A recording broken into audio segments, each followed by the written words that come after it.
Hello everyone, we are once again immersed in the fantastic world of Star Wars. High-tech starships, laser beams, and high-speed proton torpedoes are everywhere. It seems that among this technological development, there is no place for such outdated weapons as war animals, and even less for cavalry. But, as in the real world, there are nuances. Nowadays, most countries are at about the same level of technological development. In the world of Star Wars, the situation is quite different. Some planets in the galaxy were high-tech worlds. Others may have been at the level of the Middle Ages or even the Neolithic.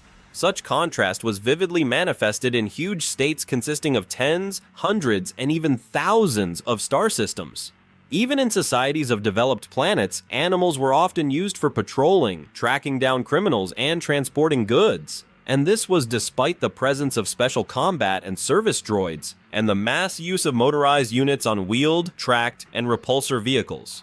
On backward planets, riding animals were used much more often. When considering the topic of animals in military service, it is unfair to limit it to only large states like the Old Republic and the Galactic Empire. Therefore, I will try to cover the topic of animal use in other armies of the galaxy as well.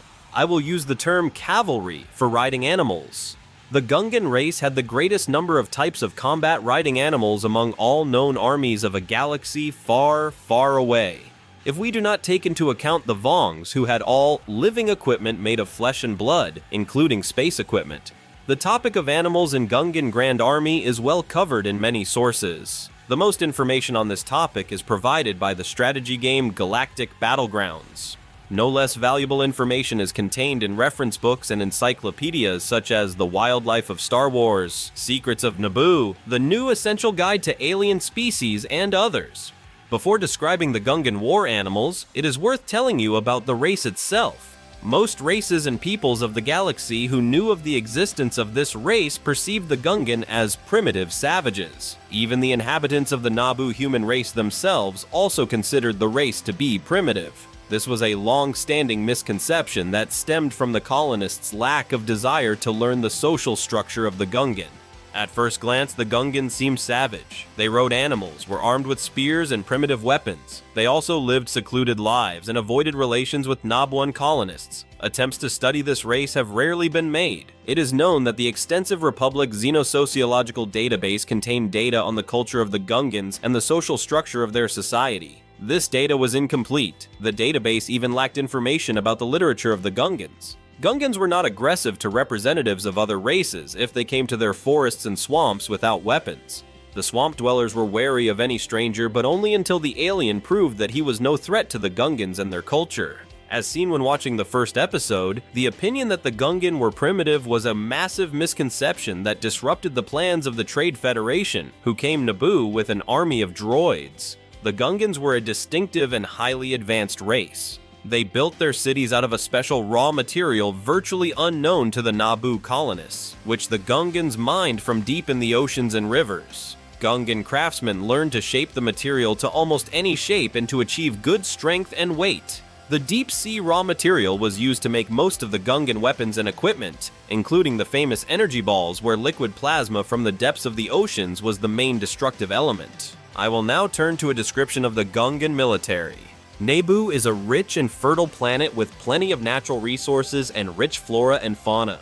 Most of the resources and food produced by the Gungans were underwater or on the surface. The Gungans tried to settle closer to these resources, establishing surface, underwater, and land-based cities among the forests, swamps, and rivers. The plains and mountainous areas were considered dangerous to live in by the Gungans. The habitat had a strong influence on the shape of the Gungan army. The need to patrol large areas to protect settlements from wild animals and uninvited guests forced the creation of large cavalry units. As far as is known, the number of cavalry did not exceed 30% of the total number of troops in the Gungan armies. The armament of horsemen practically did not differ from that of infantry, except for heavy cavalry. The main weapon of most Gungan warriors was the atlatl. The atlatl was a short mace with a notch for energy balls weighing up to 1.5 kilograms at one end. The atlatl was made of wood and sometimes covered with metal or other strong material.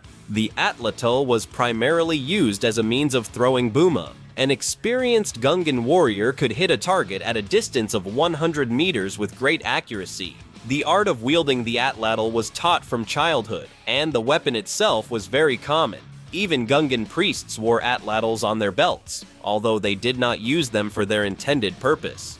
An alternative way of using the atlatl was in close combat, where this weapon was used as a mace. It was also possible to fight in close combat with an equipped atlatl. Upon contact with the target, the orb would explode without damaging the warrior's arm. Atlatls were often used in conjunction with energy shields. A shield in one hand did not prevent a Gungan from reloading the atlatl. Infantrymen carried their battle-ready boomas in shoulder or belt pouches. The rest of the balls could be carried in knapsacks or fed by ammunition carriers during combat. Some Gungan carried the boomas in carts in front of them. The method is primitive, but in the case of formation versus formation combat, where warriors were armed primarily with melee weapons, such a formation could break the enemy formation. Riders carried boomas in waist or saddlebags. The boomas used by infantrymen and riders were small, up to 350 grams, but contained a powerful charge of high-energy plasma encased in a thin organic shell. A single booma's hit was enough to severely injure or kill a human or disable a droid. The plasma contained in the booma burned through the hull, and the energy blast instantly incinerated the droid's electronics. The second most widespread Gungan weapon was the cesta, which was a wooden spear with various types of tips. A cesta was a whole class of dual-purpose weapons. The most common were cestas with energy tips and notches for booma balls. With a cesta, an experienced warrior could throw balls at a distance of up to 120 meters. As a throwing weapon, cestas were used less often than atlatls because of the long reloading time. Sometimes there were cestas with a simple faceted metal tip or a sickle-shaped percussion part. Another common melee weapon was the electropole, similar to energy spears. This weapon was used exclusively by light cavalry. The planet Naboo only seemed like a paradise at first glance. In the past, the Gungans had to defend their right to live on land and underwater with blood and sweat. For a long time, the most dangerous enemy of the Gungans were large four-legged carnivorous predators Bursa. Bursa often attacked the Gungan herders and their flocks, could exterminate a small group of Gungan farmers or gatherers, and even ravaged Gungan villages and towns. For several hundred years, the Gungans waged war against the Bursa and nearly exterminated all the predators. Even then, cavalry on Kaadu was an excellent means of hunting fast and strong Bursas. The horsemen could attack the Bursa quickly and retreat just as quickly. In the post-Ruusan period, the Bursa, thanks to wildlife traders, began to gradually spread across the galaxy, allowing their population to rebuild. On Naboo, during the Clone Wars, the Bursa were considered an endangered species. For the next 1,000 years, the Gungans fought mostly among themselves and with wild animals, the most dangerous of which were small four-legged predators called Virmok. Armed clashes with colonists were rare. Throughout their history, the Gungans had no regular armed forces, unless one considers the few units of guards that protected the peace of the townspeople and the Gungan aristocracy as such. The Great Army was essentially a people's militia. It was assembled only in case of a threat to the Gungan cities or to exterminate the proliferating predators that threatened shepherds, farmers, and fishermen. As a rule, the militia was made up of male volunteers, but in case of serious conflicts, everyone was called up. Despite the lack of a regular army, all Gungans were well versed in the traditional weapons of their race, often good with riding animals and ready to defend their homeland. Weapons were stored in the city arsenals and could be distributed to the population in a matter of days. It was not uncommon for a Gungan to keep his weapons at home. The Gungan never had a military-industrial complex with mass production of weapons and equipment. All weapons and armor were made by hand. Because of this, cestas and atlatls of different cities could differ in size. Each personal weapon was decorated with carving and engraving. The most famous and most common combat riding animal of the Gungan were the Kaadu. You may have seen them in Episode 1.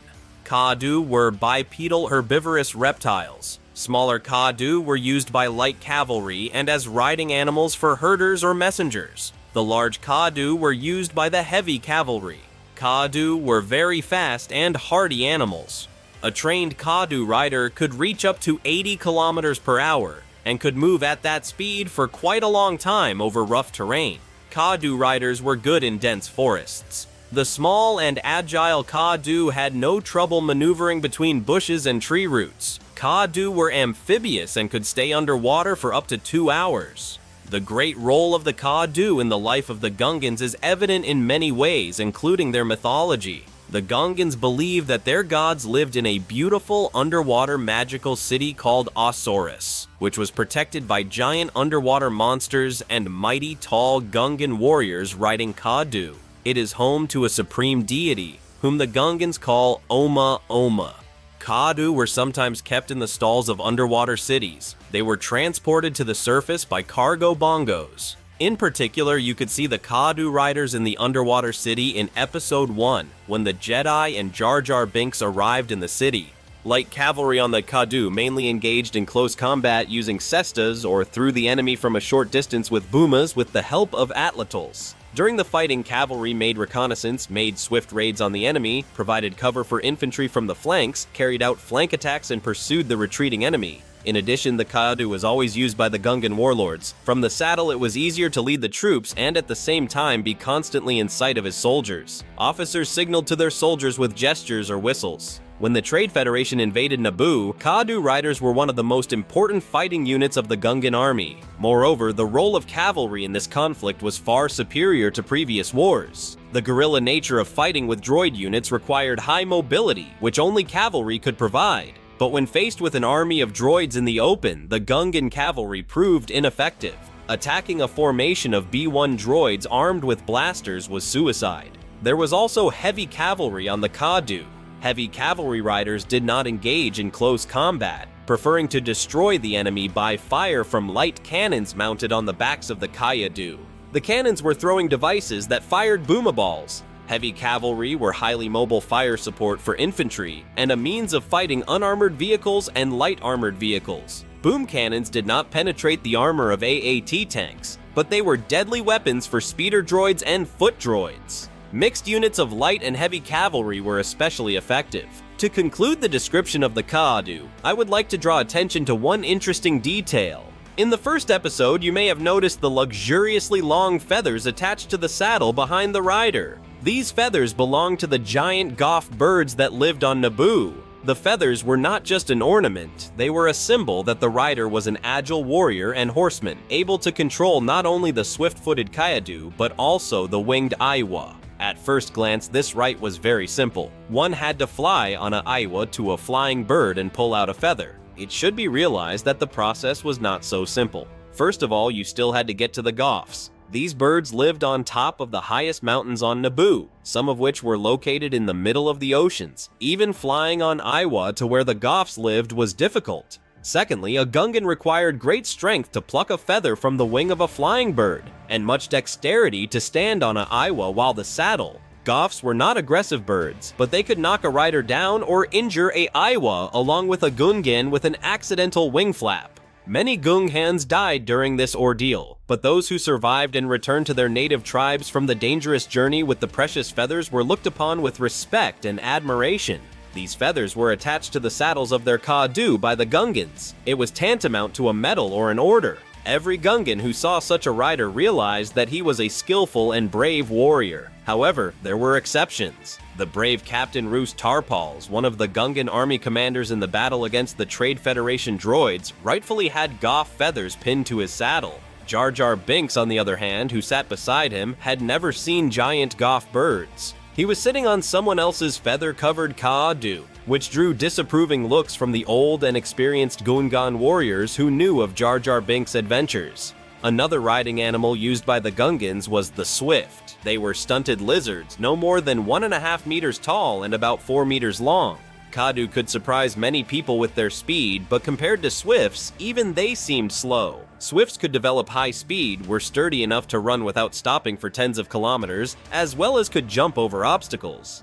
Gungans used Swifts for scouting and delivering urgent messages by courier. Because of their low carrying capacity, Swifts were unsuitable for combat. Even Gungan scouts and trackers were invariably armed with small arms. Unlike the Kaadu, Swifts were rarely used. The Lera were another uncommon riding combat animal of the Gungan army. These were large, four-legged reptiles with long, massive tails that lived among the swamps of Naboo. The Lera had very strong legs, strong backs, and good stamina. They could be used for wagons laden with goods or as light self-propelled artillery units. The Gungans mounted anti-tank boomaguns on the Lera, whose shells burned through the armor of the vehicles. Unfortunately, Gungan-trained Lara were always in short supply. The Lara were not the main carriers of the Great Army's anti-tank weapons in the intertribal wars and in confrontations with Trade Federation forces. Although in some battles they were able to demonstrate to droids their effectiveness in destroying AAT tanks and MTT armored personnel carriers. The largest among the common fighting animals of the Gungan Great Army were the Famba. They were huge, herbivorous, scaly reptiles. The average height of an adult Famba reached 9 meters. Famba were slow but incredibly strong and hardy animals. The Gungans used the good-natured Famba as draft animals to carry a wide variety of goods. In war, the Famba came in handy as a mobile platform for heavy artillery, especially large-caliber boomaguns. However, in Episode 1, we saw the Famba in a different role. In the movie, they were used as carriers of protective field generators. Living self-propelled artillery units were of limited use in combat operations against Trade Federation droids in 32 prior to the Battle of Yavin. Their slowness and conspicuousness hindered maneuverable guerrilla warfare. In the famous Battle of the Plains from the movie, an activated deflector protected the Gungan army from fire from Trade Federation tanks. It was only after the shield projector was destroyed on several Famba that the battle went from a well-organized battle of infantry ranks to an uncontrolled brawl. Wild and tame Famba were not only found on Naboo. In the millennia since their domestication, Famba have been exported to many planets in the galaxy. There too, Famba have found worthy uses in the economy and military. For example, the rebels of Onderon, who fought against the military elite who seized power with the support of the Confederacy of Independent Systems, used their Famba as platforms for mounting large-caliber artillery pieces. The rarest riding animals of the Gungan were the Zalaka. They were large four-legged predators that lived mainly in mountain river areas, mountain forests, and lakes. Zalaka were fast and strong predators. They had powerful jaws with sharp teeth, sharp claws, and a massive tail that was a weapon in itself. The tail, which looked like a leathery fin, was used by the Zalakas when hunting aquatic life, and as a balancer to help them maintain their balance when turning and jumping. Zalakas could see well in the dark, unlike Kaadu. The Zalakas were the perfect riding animals, one might think. Unlike the almost toothless Kaadu, they could tear the enemy with their teeth and claws, and thanks to their good eyesight, a troop of riders could march almost silently and unnoticed by the enemy at night through difficult terrain. But it was not easy to tame the Zalaka. Even a young specimen was difficult to train. In some Gungan tribes, there was a ritual to tame Zalakas as a test for true warriors. But there was another problem. In the wild, the Zalaka and the Kaadu were natural enemies. The former was a predator and the latter was prey. Accordingly, this made it impossible to use mixed units. Even if cavalry units of Zalakas and Kaadu operated close to each other, the Kaadu would panic and scatter. If a Gungan managed to subdue a Zalaka, he received not only the respect of his tribesmen, but also a faithful horse that would serve his master honorably for the rest of his life. A trained riding Zalaka tore his enemies to pieces with teeth and claws, knocked enemies out of saddles with blows of his tail. In case of heavy wounding of his master, without a command, he could carry him on his back, or carry him in his teeth from the battlefield. And for enemies on Kaadu, riders on Zalaka were a nightmare. It might not even come down to close combat. An entire troop could simply scatter. But it was not only cavalry, in all its variety, that the Gungans could surprise their enemies. The inhabitants of Naboo occasionally sent live battering rams against their enemies, used to destroy fortifications, punch holes in walls, and create gaps in the line of infantrymen.